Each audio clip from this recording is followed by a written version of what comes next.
And Annmarie, what is the response of the media in Moscow? What is the response of the people in Moscow to all of this news flow out of London and out of Washington?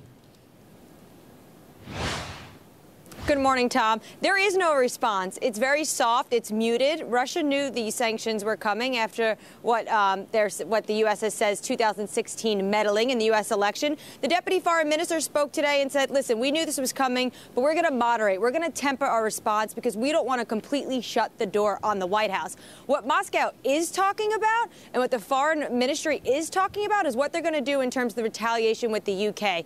Theresa May kicking out 23 Russian diplomats back to Moscow in 1 week's time. They're about to retaliate on that. But we haven't heard just yet. Sergei Lavrov, speaking in Kazakhstan this morning, says, of course, that's what we're going to do to retaliate, but it's up to President Putin. There are other plans as well, if it's going to be just the kicking out of British diplomats or if they will go further.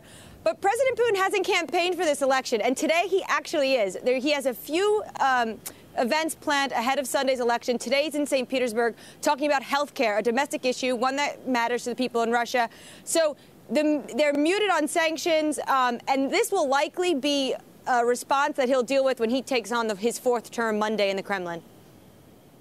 Annmarie, when he does, good morning to you, when President Putin, as expected, I mean, he's widely expected, of course, to basically win the election, will it be a different term under Vladimir Putin this time? Is he trying to get people under him? Is he thinking about succession, or will it all be an affront to the West? Everyone we're speaking to in Moscow is saying that this next 6 years is a transformation and a transition government. What Putin needs to decide is what happens after 2024. Many think that, could he change the constitution? He's obliged to step down and pull what Xi Jinping did in China.